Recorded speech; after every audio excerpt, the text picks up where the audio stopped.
Le vent d'automne balayait les feuilles mortes sur les pavés de Belleville, créant une danse mélancolique sous les réverbères. Claire Moreau serra son manteau contre elle, pressant le pas vers son petit appartement après une garde épuisante à l'hôpital Saint-Louis.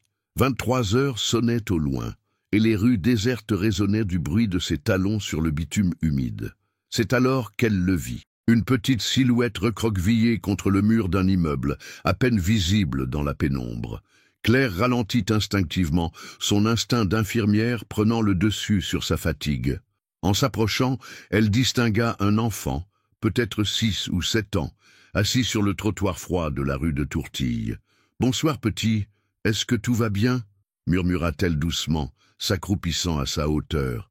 Le garçon leva vers elle des yeux d'un bleu profond, mais aucun son ne sortit de sa bouche. Ses mouvements étaient saccadés, ses mains crispées sur son pull trop grand. Claire reconnut immédiatement les signes d'une paralysie cérébrale. Son cœur se serra. « Tu es perdu ?» demanda-t-elle, modulant sa voix pour la rendre aussi rassurante que possible.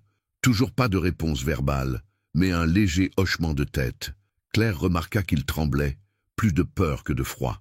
Avec des gestes lents et précis, elle retira son écharpe en cachemire, son seul luxe, et l'enroula autour des épaules du petit garçon. « Je m'appelle Claire », dit-elle en sortant son téléphone. « Je vais appeler des gens qui pourront nous aider à retrouver ta famille. D'accord ?»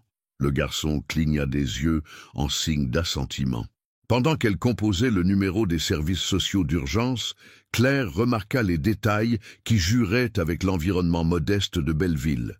Les chaussures italiennes sur mesure, le pull en cachemire, la coupe soignée des cheveux. Cet enfant venait visiblement d'un autre monde que celui-ci. « Je reste avec toi », promit-elle en raccrochant. « On va retrouver tes parents. » Elle s'assit près de lui sur le trottoir, ignorant l'humidité qui s'infiltrait dans son uniforme d'infirmière. Le garçon, peu à peu, se détendit. Dans le silence de la nuit parisienne, Claire fredonna doucement une berceuse de son enfance provençale. À sa grande surprise, un petit sourire éclaira le visage de l'enfant. Ce qu'elle ignorait encore, c'est que ce sourire allait changer sa vie pour toujours. Car à quelques kilomètres de là, dans une somptueuse demeure de Neuilly-sur-Seine, le docteur Antoine Delacour vivait les moments les plus angoissants de son existence, coordonnant des équipes de recherche pour retrouver son fils Jules, échappé de la surveillance de sa nouvelle gouvernante. La nuit était encore longue, et le destin venait de tisser ses premiers fils entre deux mondes que tout semblait séparer. Le docteur Antoine Delacour faisait les 100 pas dans son bureau aux boiseries précieuses, son téléphone collé à l'oreille. Les fenêtres de sa demeure de Neuilly-sur-Seine offraient une vue imprenable sur Paris illuminé. Mais ce soir, cette beauté lui était invisible. Son monde s'était réduit à une seule pensée, Jules. Comment a-t-il pu sortir? Sa voix, habituellement posée, tremblait légèrement. « Vous étiez censée le surveiller, Madame Laurent. » La gouvernante, en larmes, tentait de s'expliquer. Jules s'était faufilé pendant qu'elle rangeait son dîner à peine touché. 1 minute d'inattention, et il avait disparu. Antoine passa une main dans ses cheveux grisonnants, un geste qui trahissait son anxiété. À 45 ans, le docteur Delacour était l'image même de la réussite parisienne. Neurochirurgien renommé, héritier d'une dynastie médicale, il dirigeait la prestigieuse clinique Delacour. Mais ce soir, tous ses titres, tout son argent semblaient dérisoires face à l'absence de son fils. Son téléphone vibra. Le commissaire en charge des recherches. « Docteur Delacour, nous avons une information. Votre fils a été retrouvé à Belleville. Il est avec une infirmière qui a contacté les services sociaux. » Antoine sentit ses jambes faiblir. « Belleville ? Mais c'est... » Il s'interrompit, réalisant que la distance géographique n'était pas ce qui importait. « Comment va-t-il ? » « Bien, selon les premiers rapports. L'infirmière est restée avec lui. Elle travaille à Saint-Louis. Une certaine Claire Moreau. » Le soulagement submergea Antoine. Il attrapa ses clés et son manteau, ignorant les protestations de Madame Laurent qui proposait d'aller chercher Jules elle-même. « Non, dit-il fermement, je dois y aller personnellement. » Pendant le trajet vers Belleville, Antoine repensa aux derniers mois. Depuis la mort de Mathilde, 3 ans plus tôt, il avait essayé de compenser son absence par tout ce que l'argent pouvait acheter. Les meilleurs thérapeutes, les équipements les plus modernes, les gouvernantes les plus qualifiées. Mais Jules se renfermait de plus en plus dans son monde silencieux. La voiture s'engagea dans les rues étroites de Belleville, si différentes des avenues spacieuses de Neuilly. Antoine aperçut enfin le groupe. 2 policiers, une assistante sociale et une jeune femme en uniforme d'infirmière qui tenait doucement la main de Jules. Son fils semblait détendu. Il esquissait même un sourire. Antoine sortit précipitamment de sa voiture. « Jules !» Le petit garçon tourna la tête vers son père, mais ne lâcha pas la main de l'infirmière. Claire Moreau, car c'était elle, se redressa légèrement. Dans la lumière des réverbères, Antoine fut frappé par la douceur de son regard et la fermeté tranquille de sa posture. « Docteur Delacour », dit-elle simplement. Jules a été très courageux. Sa voix avait quelque chose d'apaisant, une musicalité du Sud, qui contrastait avec l'accent parisien auquel il était habitué. Antoine remarqua son écharpe en cachemire autour des épaules de Jules, un geste simple de bonté qui le toucha plus qu'il ne voulait l'admettre. « Je ne sais comment vous remercier, mademoiselle Moreau. »« Prenez soin de lui, » répondit-elle, en s'écartant doucement. « C'est tout ce qui compte. » Alors qu'il installait Jules dans la voiture, Antoine ne put s'empêcher de regarder une dernière fois cette femme qui avait protégé son fils. Elle s'éloignait déjà dans la nuit, son uniforme blanc comme un phare dans l'obscurité. Ce n'est que plus tard, en bordant Jules qui s'était endormi, serrant toujours l'écharpe contre lui, qu'Antoine réalisa qu'il n'avait pas son adresse pour la lui rendre. Une raison, peut-être, de la revoir. Une semaine s'était écoulée depuis cette nuit étrange. Claire avait repris son rythme habituel à l'hôpital Saint-Louis, entre les consultations et les soins, essayant de ne pas penser au petit garçon aux yeux bleus qui l'avait tant ému. Pourtant, chaque soir en rentrant, elle jetait un regard involontaire vers le coin de la rue où elle l'avait trouvé. Ce matin-là, alors qu'elle remplissait des dossiers au poste des infirmières, sa collègue Sophie surgit, les yeux brillants d'excitation. « Claire, tu ne devineras jamais qui vient d'arriver au service pédiatrique. » Avant qu'elle puisse répondre, une voix masculine familière résonna dans le couloir. « Mademoiselle Moreau ?» Claire se retourna. Le docteur Delacour se tenait là, encore plus imposant dans la lumière du jour que dans ses souvenirs. Il portait un costume gris anthracite qui devait coûter plus cher que 3 mois de son salaire, mais son expression était étonnamment hésitante. « Docteur Delacour » dit-elle surprise. « Comment va Jules ?» Un sourire adoucit les traits du médecin. « Mieux. En fait, c'est en partie grâce à vous. Il n'a pas voulu se séparer de votre écharpe. » Claire sentit ses joues rosir légèrement. « Il peut la garder, ce n'est pas... »« Non, je tiens à vous la rendre, » l'interrompit-il, sortant l'écharpe soigneusement pliée de sa sacoche en cuir. « Et aussi, j'aurais une proposition à vous faire. » Il l'invita à prendre un café à la cafétéria de l'hôpital. Claire hésita un instant, consciente des regards curieux de ses collègues, mais acquiesça. Quelques minutes plus tard, ils étaient assis devant 2 expressos, l'écharpe posée entre eux, comme un pont entre leurs 2 mondes. « Je dirige une clinique à Neuilly, » commença Antoine. « Nous développons un nouveau programme pédiatrique pour les enfants en situation de handicap. Quand j'ai vu comment Jules réagissait à votre présence, docteur Delacour, l'interrompit doucement Claire, je ne suis qu'une infirmière de quartier. Votre clinique doit avoir accès aux meilleurs spécialistes de France. » Justement, il se pencha légèrement en avant.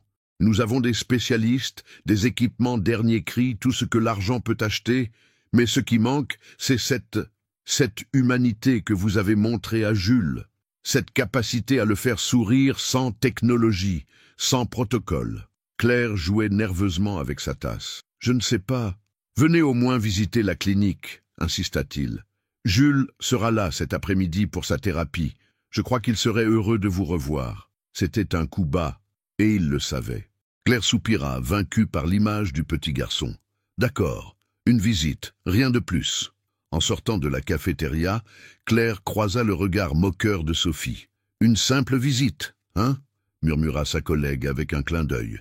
Claire leva les yeux au ciel mais ne put s'empêcher de sourire. Elle ignorait encore que cette simple visite allait bouleverser sa vie de façon irrémédiable. Plus tard, en rangeant l'écharpe dans son casier, elle découvrit une carte de visite glissée dans les plis du tissu. Sur le papier épais, en lettres élégantes, était inscrite l'adresse de la clinique Delacour, suivie d'un numéro de portable griffonné à la main. une attention qui la fit sourire malgré elle. Dans son bureau de Neuilly, Antoine regardait la photo de Mathilde sur son bureau. « Qu'est-ce que tu en penserais, mon amour ?» murmura-t-il.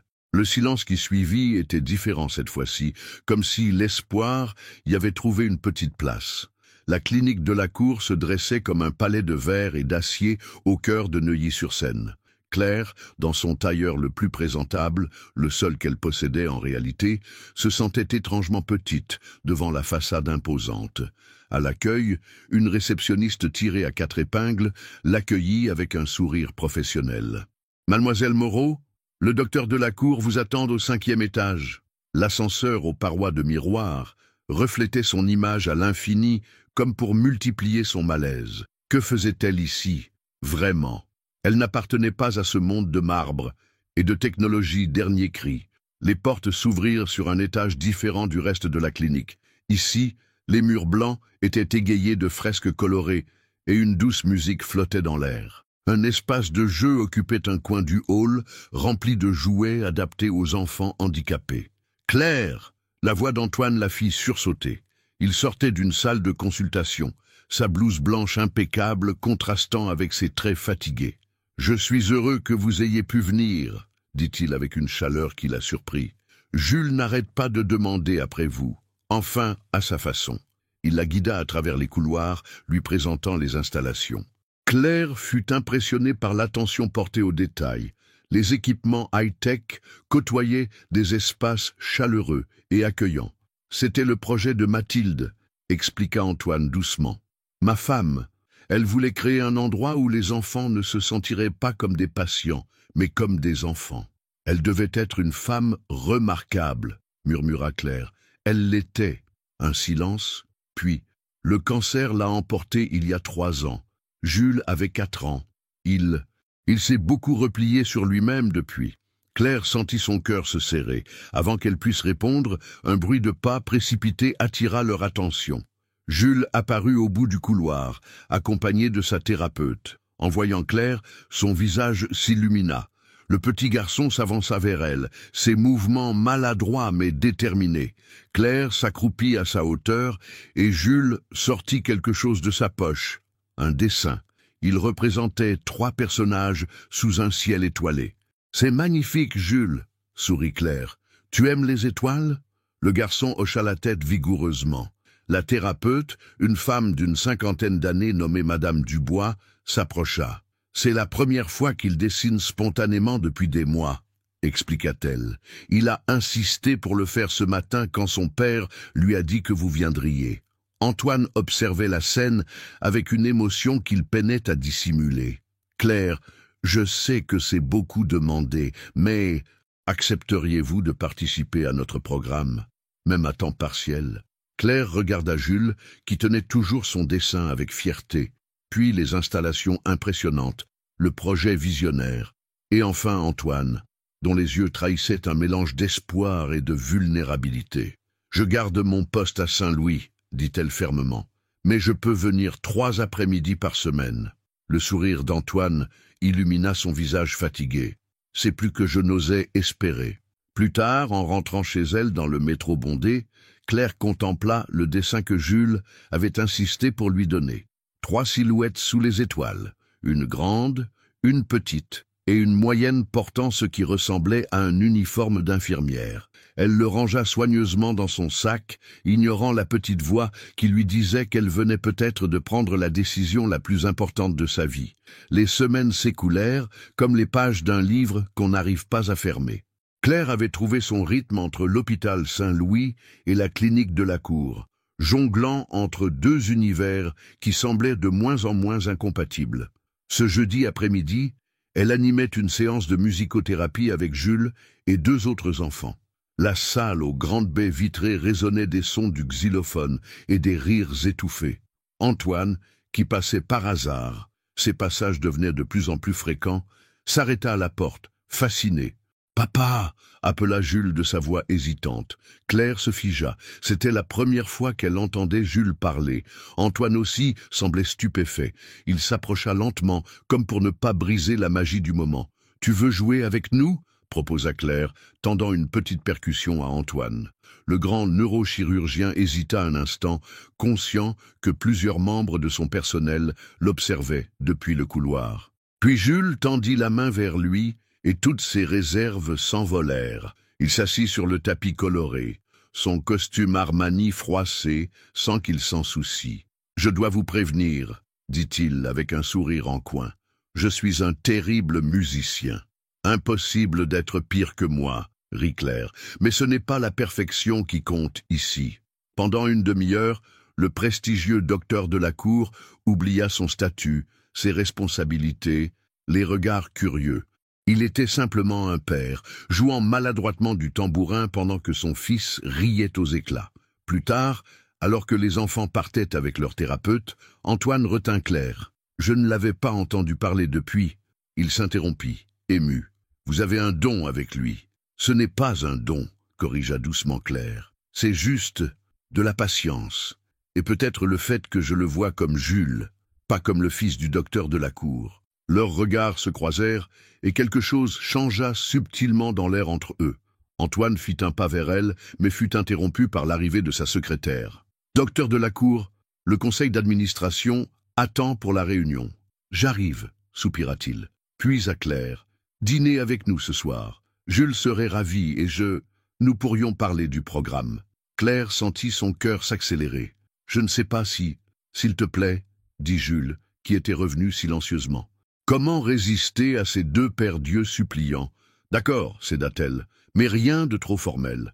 Promis, » sourit Antoine, « je connais un petit restaurant italien à Montmartre, plus belle ville que Neuilly. » Ce soir-là, en rentrant chez elle pour se changer, Claire trouva Sophie qui l'attendait devant son immeuble. « Ma chérie, » dit son amie en la prenant par le bras, « tu ne vas quand même pas dîner avec le plus beau parti de Neuilly dans cette tenue?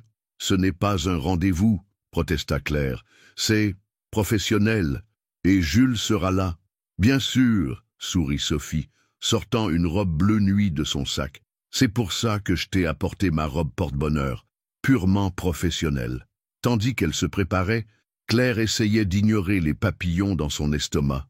Ce n'était qu'un dîner, avec son patron et son patient, dans un petit restaurant italien sous les étoiles de Montmartre. Rien de plus, n'est-ce pas? La Piccola Luna était nichée dans une ruelle pavée de Montmartre, loin des circuits touristiques. Claire, dans la robe bleue de Sophie, gravit les marches de la butte, son cœur battant au rythme de ses pas. La fraîcheur de la soirée d'automne colorait ses joues, à moins que ce ne soit l'anticipation.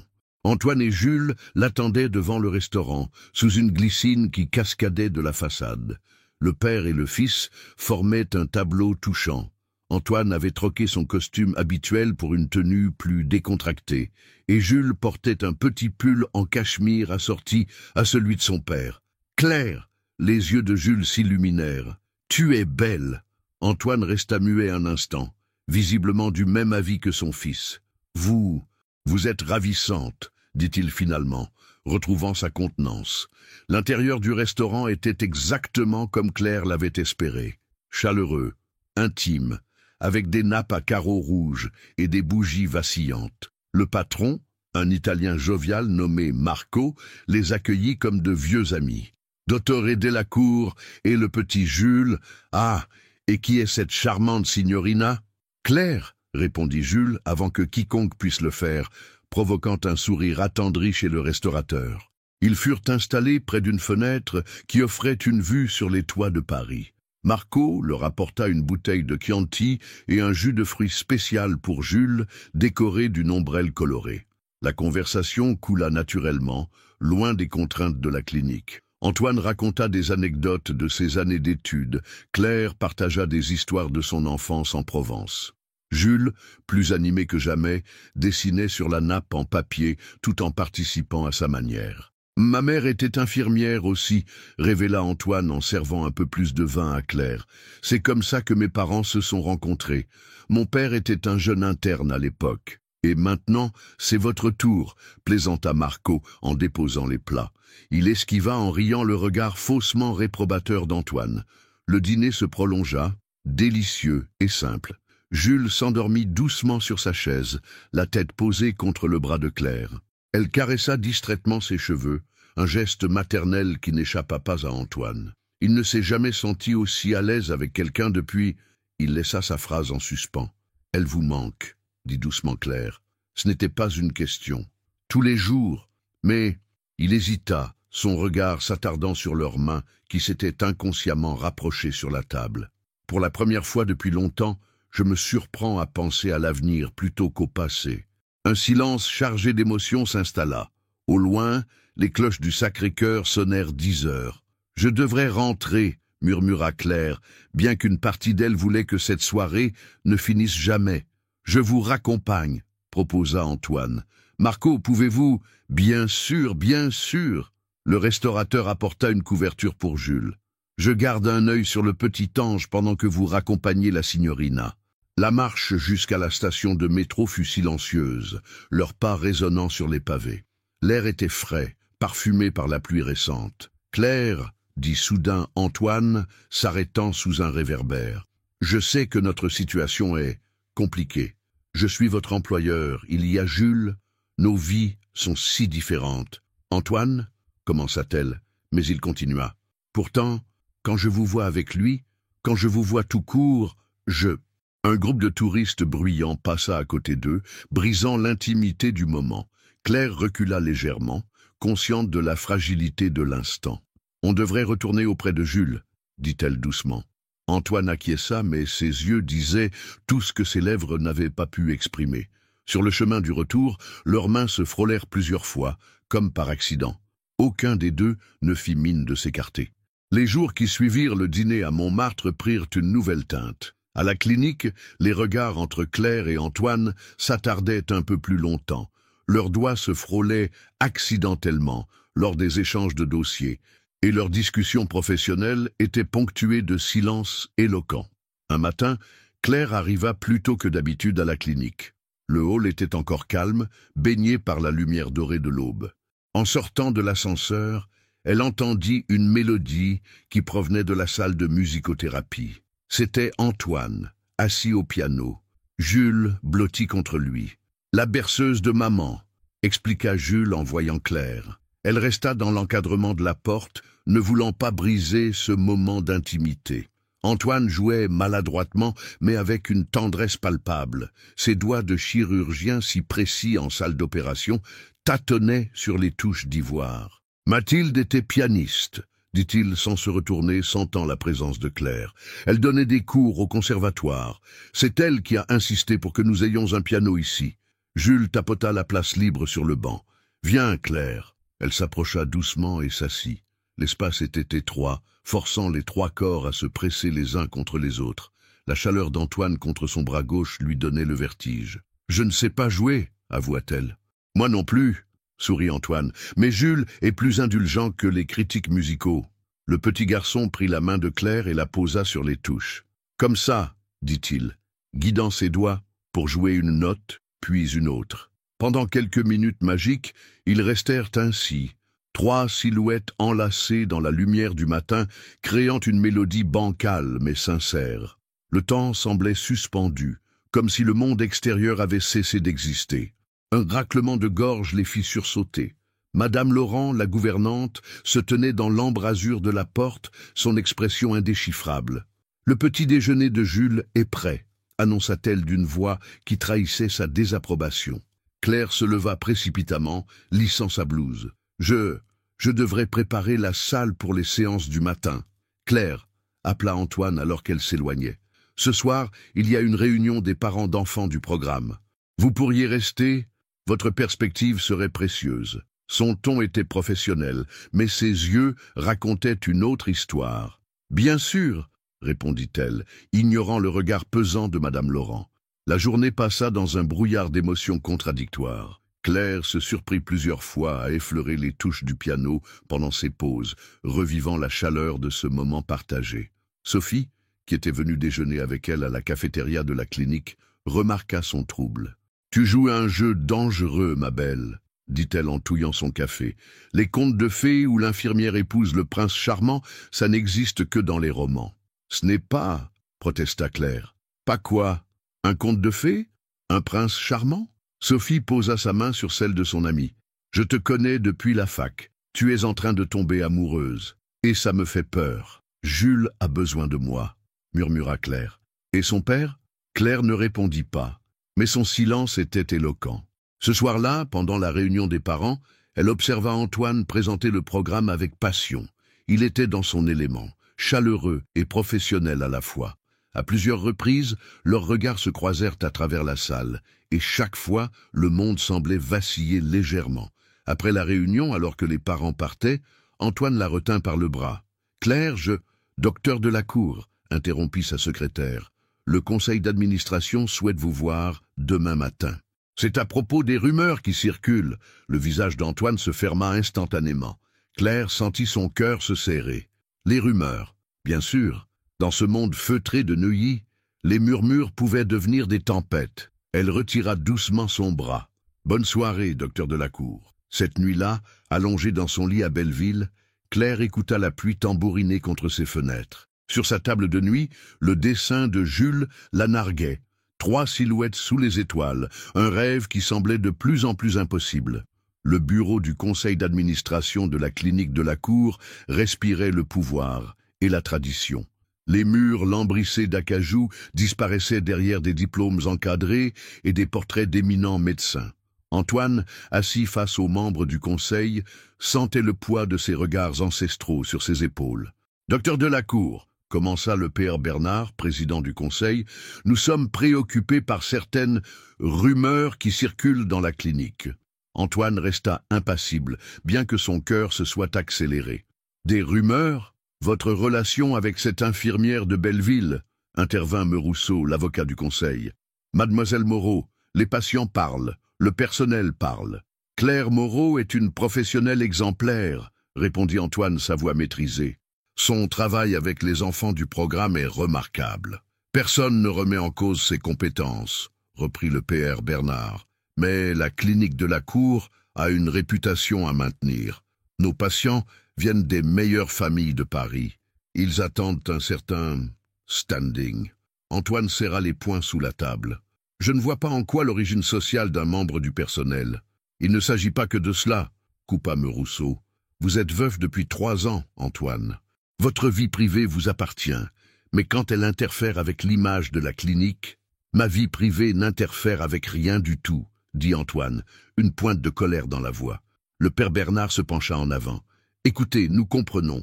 Vous êtes seul, elle est jolie, elle s'occupe bien de Jules. Mais vous êtes un de la Cour. Cette clinique porte votre nom. Pensez à votre fils, à votre héritage. Au même moment, à l'hôpital Saint-Louis, Claire faisait face à ses propres démons. Les regards en coin de certains collègues, les chuchotements qui cessaient à son approche. Sophie tenta de la prévenir pendant leur pause. « Il y a des photos de vous deux à Montmartre qui circulent sur les réseaux sociaux, » dit-elle doucement. « Quelqu'un vous a reconnu au restaurant. » Claire ferma les yeux. « On n'a rien fait de mal. Je sais, ma chérie. Mais dans leur monde... » Sophie hésita. « Les gens comme nous, on ne fréquente pas les gens comme eux. Pas comme ça. Les gens comme nous ?» Claire sentit une vague de colère monter. « C'est quoi, les gens comme nous ?» Avant que Sophie puisse répondre, le docteur Martinez, chef du service, appela Claire dans son bureau. « Mademoiselle Moreau, » dit-il, l'air embarrassé, « vous êtes une excellente infirmière, mais ces rumeurs avec le docteur de la Cour, ça jette une ombre sur notre service. »« Je fais mon travail, » répondit Claire, la voix tremblante, « à Saint-Louis, comme à la clinique. » Justement, peut-être devriez-vous choisir, pour votre bien. Le soir venu, Claire se retrouva dans le petit parc près de chez elle, celui où elle emmenait parfois Jules, quand Antoine devait travailler tard. Les balançoires vides grinçaient dans le vent, comme une mélodie triste. Son téléphone vibra. Un message d'Antoine. « Il faut qu'on parle, c'est important. » Elle fixa l'écran jusqu'à ce que les lettres deviennent floues. Quelque chose dans la formalité du ton lui noua l'estomac. Sur le banc à côté d'elle, le journal du jour titrait « Romance à la clinique de la Cour, le prestigieux neurochirurgien et l'infirmière de quartier ». La photo floue les montrait sortant de la Piccola Luna. Antoine tenant Jules endormi dans ses bras, Claire à ses côtés. Une larme tomba sur le papier diluant l'encre. Dans sa poche, le dessin de Jules semblait peser 1 tonne. 3 silhouettes sous les étoiles. Un rêve qui se transformait en cauchemar médiatique. Le bureau d'Antoine était plongé dans la pénombre quand Claire arriva à la clinique. Seule la lueur de Paris, filtrant à travers les grandes baies vitrées, éclairait la pièce. Il se tenait debout, face à la ville, les épaules tendues sous sa blouse blanche. « Le conseil d'administration veut que je vous licencie, » dit-il, sans se retourner. Claire sentit son cœur se figer. « Et vous ?» Je leur ai dit que c'était hors de question. Il se tourna enfin vers elle. Son visage portait les marques de l'épuisement. Mais ils ont des arguments convaincants. Quels arguments? La réputation de la clinique, les donateurs qui menacent de se retirer, les familles qui murmurent. Il passa une main dans ses cheveux. Il parle même de me retirer la direction si je ne règle pas la situation. Et Jules, la voix de Claire tremblait légèrement. Il a fait tellement de progrès, je sais. Antoine s'approcha d'elle, s'arrêtant à quelques pas. C'est pour ça que j'ai une proposition. Le conseil suggère de vous offrir un poste dans notre nouvelle antenne à Lyon. Même salaire, même position, loin des rumeurs parisiennes. Claire recula comme s'il l'avait giflé. Vous voulez m'éloigner. Je veux vous protéger. Sa voix se brisa légèrement. Vous ne comprenez pas la pression qu'ils peuvent exercer. Ils peuvent détruire votre carrière, Claire, pas seulement à la clinique, mais partout à Paris. Au même moment, des pas résonnèrent dans le couloir. Jules apparut dans l'encadrement de la porte, son carnet de dessin serré contre lui. « Claire, tu pars ?» Ses yeux bleus s'agrandirent d'inquiétude. « Non, mon cœur, je... » Elle s'interrompit, incapable de mentir. Jules s'avança, ouvrit son carnet et en sortit un nouveau dessin. Il représentait le piano de la clinique, avec 3 silhouettes assises sur le banc. « C'est notre famille », dit-il simplement.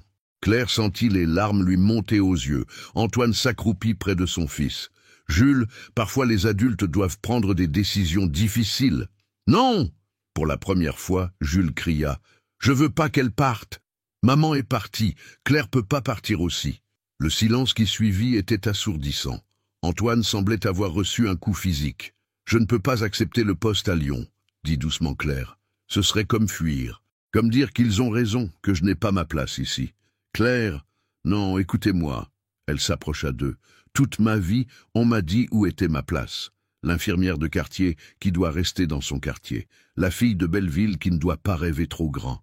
Mais ici, » elle posa une main sur l'épaule de Jules. « Ici, j'ai trouvé quelque chose de vrai, quelque chose qui vaut la peine de se battre. » Antoine se redressa lentement. Le conseil ne cédera pas facilement. Alors ne cédez pas non plus. Elle le regarda droit dans les yeux. Vous êtes Antoine Delacour. Cette clinique porte votre nom, mais ce n'est pas tout ce que vous êtes. Et je sais que l'homme que j'ai appris à connaître ne laisse pas les autres dicter sa vie. Un bruit de flash les fit sursauter. Dans le couloir, un homme tenait un appareil photo professionnel. Avant qu'Antoine puisse réagir, l'inconnu avait disparu. Et voilà, murmura Claire avec un rire amer. Demain, nous ferons encore la une. Jules prit leurs mains dans les siennes, les rapprochant de force. On s'en fiche, dit-il avec la sagesse simple des enfants. Les étoiles brillent même quand les gens ne regardent pas. Claire et Antoine échangèrent un regard. Dans l'obscurité du bureau, leurs doigts restèrent entrelacés, défiant silencieusement le monde qui voulait les séparer. Le lendemain matin, comme prévu, les photos faisaient la une des journaux à scandale. Romance interdite à la clinique Delacour, la confrontation nocturne, titrait l'un d'eux, accompagné d'images floues prises à travers les vitres du bureau d'Antoine. Claire arriva à l'hôpital Saint-Louis, sous les regards curieux de ses collègues. Sophie l'attendait à l'entrée du service, un café à la main et l'inquiétude dans les yeux. « Ma chérie, tu as vu ?»« Oui. » Claire accepta le café avec un sourire fatigué. « Impossible de manquer ça. Ils en ont placardé partout. Le docteur Martinez veut te voir immédiatement. » Dans le petit bureau du chef de service, l'atmosphère était tendue.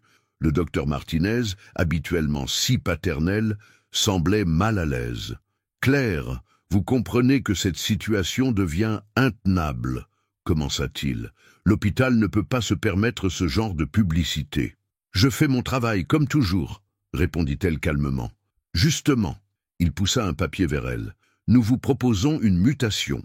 L'hôpital de Marseille cherche une infirmière spécialisée en pédiatrie. Marseille, Claire eut un rire incrédule. Vous aussi, vous voulez m'exiler? C'est une opportunité, Claire, un nouveau départ, loin de tout ça. À la clinique de la cour, l'ambiance n'était pas meilleure. Antoine faisait face à une réunion d'urgence du conseil d'administration. Mais cette fois, quelque chose avait changé dans son attitude. « J'ai réfléchi à votre ultimatum, dit-il, debout devant l'assemblée. Et j'ai pris ma décision. » Le père Bernard se pencha en avant, satisfait. « Vous avez enfin retrouvé la raison. » En effet, Antoine sortit une enveloppe de sa veste. « Voici ma démission de la direction de la clinique. » Un murmure choqué parcourut l'assistance. Merousseau se leva brusquement. « Vous ne pouvez pas faire ça. Cette clinique est l'héritage des Delacour. » Non, Antoine resta calme. Cette clinique était le rêve de Mathilde. Un endroit où les enfants seraient soignés avec compassion. Pas un temple à la réputation et aux apparences. Il se tourna vers la fenêtre, observant les jardins où les enfants du programme jouaient. « Regardez-les. Depuis que Claire travaille ici, ils s'épanouissent. Jules parle, dessine, joue. D'autres enfants font des progrès remarquables. C'est ça, l'héritage que je veux laisser. Vous sacrifieriez tout pour cette infirmière? Je ne sacrifie rien. » Antoine se tourna vers eux. « Je choisis d'être fidèle aux valeurs que Mathilde et moi voulions pour cette clinique. Je choisis d'être le père que Jules mérite. Et oui, je choisis Claire. » Au même moment, dans le parc de la clinique, Claire était assise sur un banc, regardant les enfants jouer. Jules l'avait repérée et courut vers elle, suivi de sa thérapeute. « Claire, regarde !» Il lui tendit un nouveau dessin. Cette fois, c'était la façade de la clinique, mais transformée. Des étoiles descendirent du ciel pour se poser sur le bâtiment, le transformant en quelque chose de plus chaleureux, de plus magique. « C'est magnifique, Jules !» sourit-elle, sentant les larmes monter. « Qu'est-ce que c'est? »« Notre clinique, » dit-il simplement, « comme elle devrait être. » Claire serra le dessin contre son cœur. Son téléphone vibra. Un message de Sophie. « Quoi que tu décides, je suis avec toi. Marseille ou Paris, meilleur ami à vie. » Elle regarda Jules retourner jouer, puis les fenêtres de la salle du conseil, où elle savait qu'Antoine se battait. Le soleil d'automne caressait la façade de la clinique, comme dans le dessin de Jules. Parfois, réalisa-t-elle, il fallait simplement avoir le courage de suivre les étoiles, même quand le chemin semblait impossible. La nouvelle de la démission d'Antoine se répandit comme une traînée de poudre dans les couloirs de la clinique. Les employés chuchotaient entre eux, les parents s'interrogeaient, et les médias s'en donnaient à cœur joie. Le docteur Delacour choisit l'amour plutôt que l'empire familial, titrait le Parisien. Mais ce matin-là, quelque chose d'inattendu se produisit. Les familles des enfants du programme commencèrent à affluer dans le hall de la clinique, non pas pour protester, mais pour soutenir. « Mon fils n'avait jamais souri avant de rencontrer mademoiselle Moreau, » déclara une mère devant les caméras qui s'étaient massées devant l'entrée. « Ma fille a fait plus de progrès en 3 mois qu'en 3 ans, » ajouta un autre parent. Dans son bureau, Antoine recevait des appels incessants, mais ce n'était pas ce à quoi il s'attendait. Des donateurs privés touchés par l'histoire proposaient leur soutien. Des médecins renommés offraient leur collaboration. Marco, le restaurateur de Montmartre, avait même organisé une pétition dans son quartier. « L'amour est plus fort que les préjugés », proclamait-il à qui voulait l'entendre, son accent italien plus prononcé sous le coup de l'émotion. Claire, qui avait posé un jour de congé à Saint-Louis, était assise dans le petit jardin de la clinique avec Jules. Le petit garçon dessinait comme toujours, mais cette fois-ci avec une énergie nouvelle. « Regarde, » dit-il, en lui montrant son dessin. C'était un portrait d'eux 3, mais différent des précédents. Cette fois, ils étaient entourés d'une foule de gens souriants. « Qui sont tous ces gens, Jules ?» demanda Claire doucement. « Notre famille, » répondit-il. « Pas celle du sang, celle du cœur. » À cet instant, Sophie apparut dans le jardin, suivie de plusieurs infirmières de Saint-Louis. « On ne te laisse pas tomber, » déclara-t-elle fermement. « Le docteur Martinez peut dire ce qu'il veut, nous savons qui tu es vraiment. » Une des infirmières, la plus ancienne du service, s'avança. « J'ai travaillé avec la mère d'Antoine, tu sais. Elle aussi était juste une infirmière quand elle a rencontré le docteur Delacour senior. et elle est devenue l'une des meilleures directrices de soins que l'hôpital ait connues. Claire sentit les larmes lui monter aux yeux. Jules lui prit la main et la serra fort. Dans la salle du conseil, Antoine faisait face à une situation inattendue. Le père Bernard, visiblement mal à l'aise, lui tendait un dossier. « Les donations pour le programme pédiatrique ont triplé depuis ce matin », admit-il. « Et nous avons reçu des lettres de soutien de plusieurs institutions médicales internationales. La vraie réputation d'une clinique ne se mesure pas à son prestige, mais à ses résultats, » répondit Antoine calmement. Merousseau, qui était resté silencieux jusque-là, se racla la gorge. « Peut-être pourrions-nous trouver un compromis ?» Antoine secoua la tête. « Il n'y a pas de compromis à faire. Soit nous restons fidèles aux valeurs qui ont fondé cette clinique, soit nous la transformons en simple entreprise. » Il sortit de sa poche le dernier dessin de Jules et le posa sur la table. « Mon fils voit ce que cette clinique pourrait être. Un lieu où les titres et les origines n'ont pas d'importance, où seuls comptent les soins et l'humanité. » Un à un, les membres du conseil étudièrent le dessin.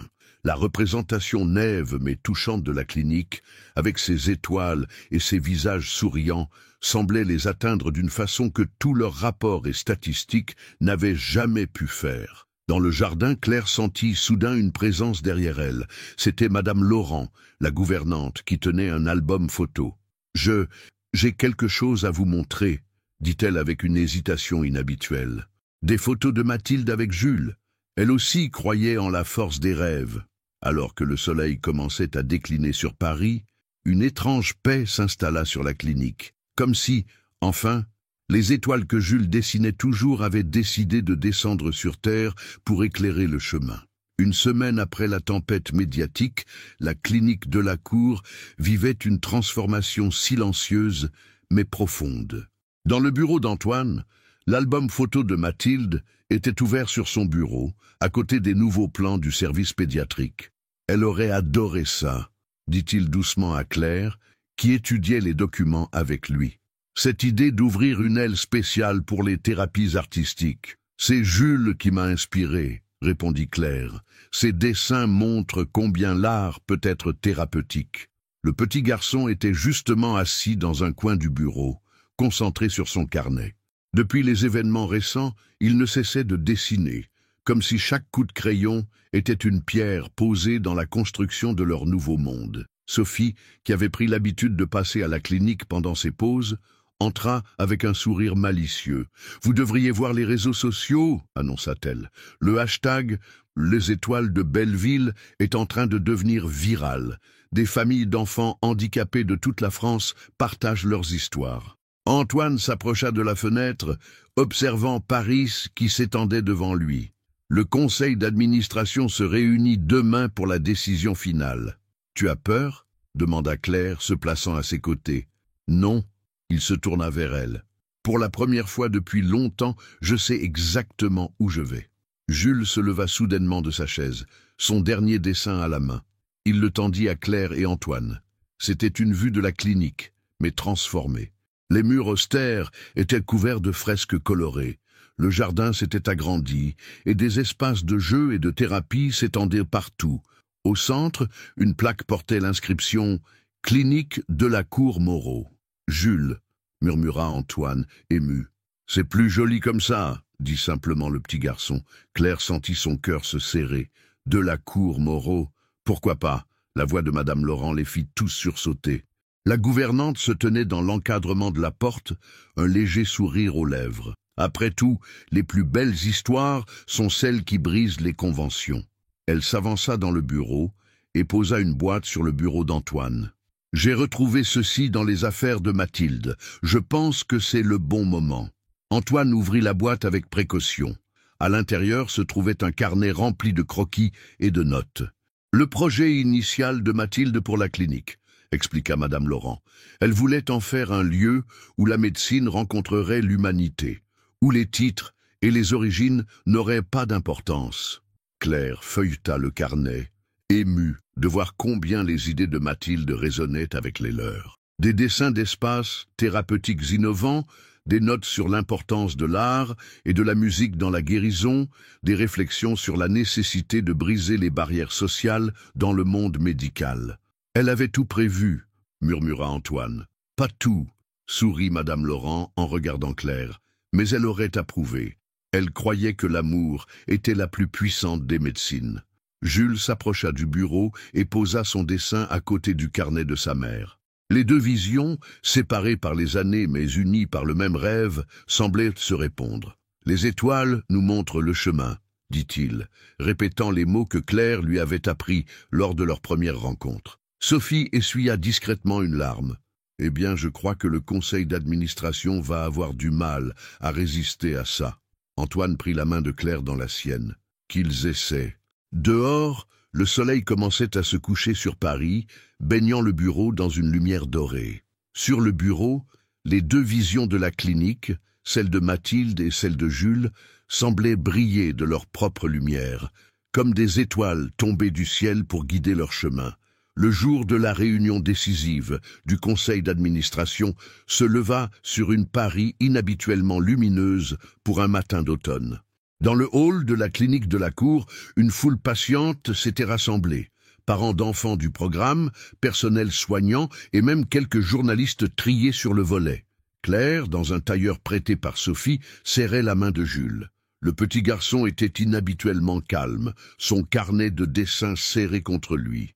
Antoine, en costume mais sans cravate, un petit acte de rébellion qui n'échappa à personne, parlait doucement avec Marco, venu spécialement de son restaurant de Montmartre. « J'ai fermé la Piccola Luna pour la matinée », annonça le restaurateur avec fierté. « Certaines choses sont plus importantes que les affaires. » Madame Laurent s'approcha du groupe, son habituelle expression sévère, adoucie par un léger sourire. « Le conseil est prêt à vous recevoir, tous les trois. »« Tous les trois ?» répéta Claire, surprise. « C'était la condition de Jules, » expliqua Antoine. « Il a insisté pour être présent. » Le petit garçon hocha solennellement la tête, sortant un nouveau dessin de son carnet.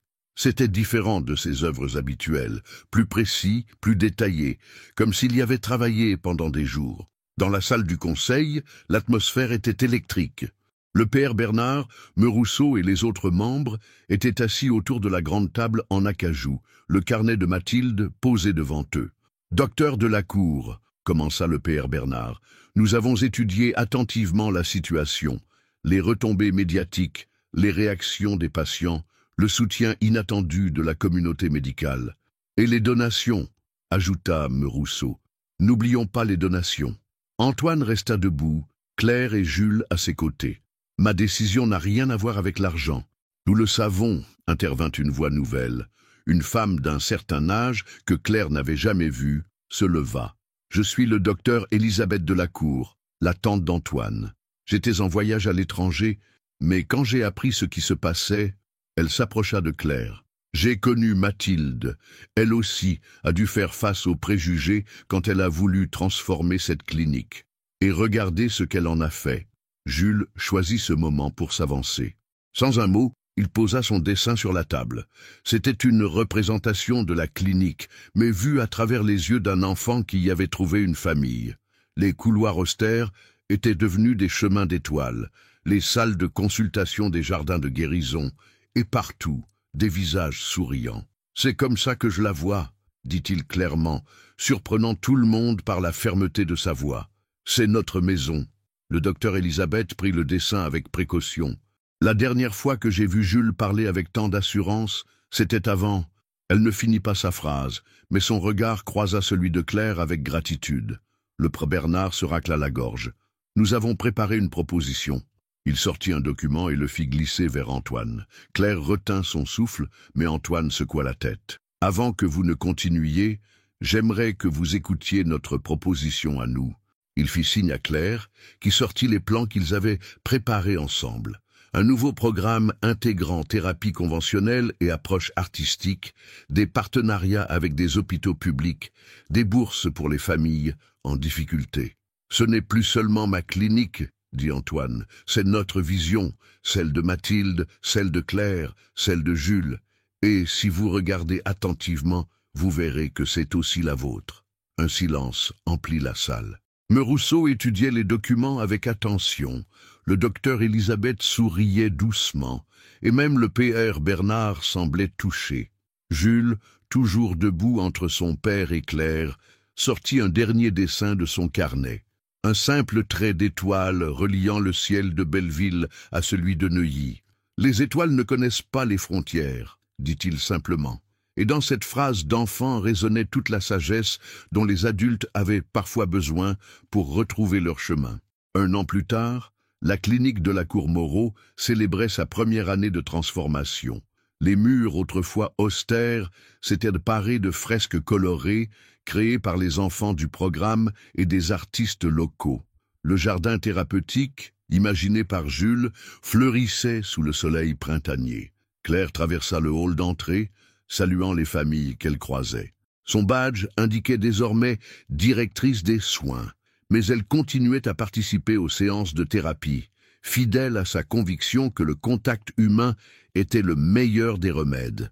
Dans la salle de musique, elle s'arrêta pour observer une scène qui lui réchauffa le cœur. Antoine, assis au piano avec Jules, tentait maladroitement de jouer Au clair de la lune. Son fils, bien plus doué que lui maintenant, corrigeait patiemment ses erreurs. « Papa, c'est doré doré, pas dodoréré », riait Jules. « Je préfère la neurochirurgie », soupira Antoine avec un faux air désespéré. « Heureusement que l'un de vous deux a hérité du talent musical de Mathilde », intervint le docteur Elisabeth qui passait dans le couloir. La tante d'Antoine était devenue une présence régulière à la clinique, apportant son expérience et sa sagesse à leur projet. C'est elle qui avait suggéré d'étendre le programme aux adultes en rééducation, une initiative qui connaissait déjà un grand succès. Sophie, qui travaillait maintenant à mi-temps à la clinique tout en gardant son poste à Saint-Louis, passa la tête par la porte. « Tout le monde est prêt pour la surprise ?» Jules sauta du banc du piano avec excitation. Aujourd'hui était un jour spécial, l'inauguration de la nouvelle aile pédiatrique, un projet qui leur tenait tous à cœur. Dans le jardin, une foule s'était rassemblée. Marco était là, servant ses fameux antipasties. Madame Laurent, qui avait troqué son air sévère contre un sourire permanent, dirigeait l'installation avec une efficacité bienveillante.